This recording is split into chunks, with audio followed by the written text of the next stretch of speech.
Today's gospel is a little section from a larger section of St. Luke's gospel, in which Christ tries to give all kinds of descriptions that would lead us to a deeper appreciation of just what this great mystery of God's kingdom is all about. And really, if you look through the Gospels, you find that one of the subjects that Jesus in his preaching addresses very frequently is this effort to describe for people in very rich and beautiful symbols that have almost become part of, or have become part of our religious language. Wonderful symbols and similes and analogies and metaphors for the kingdom. And you say so many words, and yet even as Jesus himself would have said, even all of those words fall short. It's amazing, isn't it, that the most powerful of human experiences take more and more and more words to describe because they're so mysterious. You think of all the words that have been written about love, and the beautiful poems, and the images that have been employed, and the songs that have been written. Again, using beautiful descriptions and similes and analogies and metaphors and so forth. Love is like this, it's like that, it's like something else. And we are always looking for more, because none of those words can completely convey the power of that experience. And that's what Jesus is trying to tell us. The kingdom is so big and so important, and it touches so many facets of our lives, that I could just take one little facet of the kingdom and just go on forever telling you what it's like. Today he's talking about the kingdom in its richness and its ability to take root in the hearts and the lives of an individual or in a community and just burst forth in all kinds of unprecedented growth. When Jesus talks about the kingdom as a time of God's mercy, he talks about mercy in a plethora of images that are just so powerful. The lost coin, the lost son, the lost lamb. You just go through all of those images.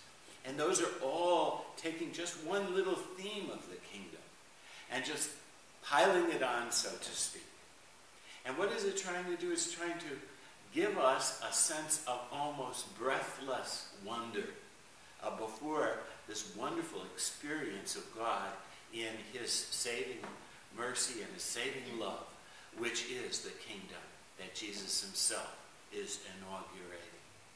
And so we have to read those beautiful little descriptions over and over again as if they were prayers, as if they were a litany. You know, the church has a very beautiful tradition of the litanies.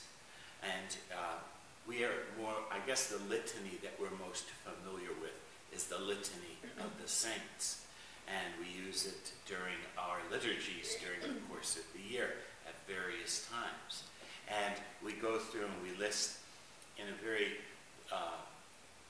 beautiful way, with a beautiful response, all of the saints that we can say, but we know we could go on forever naming all the saints, you know, and if we could even remember that. And there's beautiful little chants that go back and forth in it.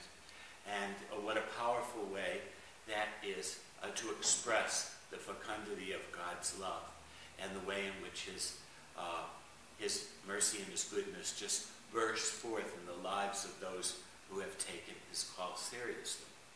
But there are many beautiful litanies in the church that we perhaps do not use.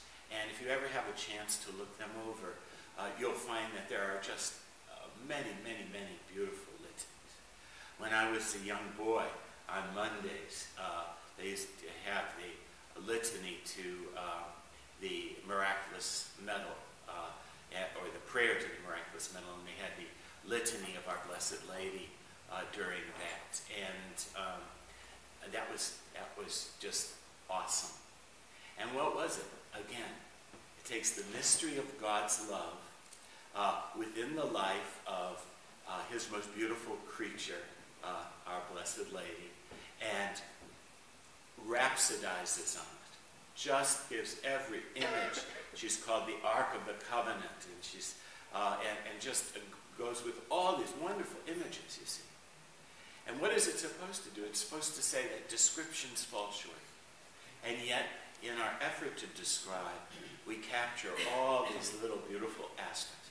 The litany of the Sacred Heart of Jesus, the litany of the Holy Spirit, many, many, many litanies within the church. All of them efforts to take one little aspect of God's love that, although it may just be part, although it may just be small, it is so rich with in God's mystery that words cannot exhaust it. But by trying to express it in new and rich ways, our appreciation of just who God is and how he acts in our life just fills our heart with love and with a desire to come closer to the great mystery of this inexhaustible love, which is God himself.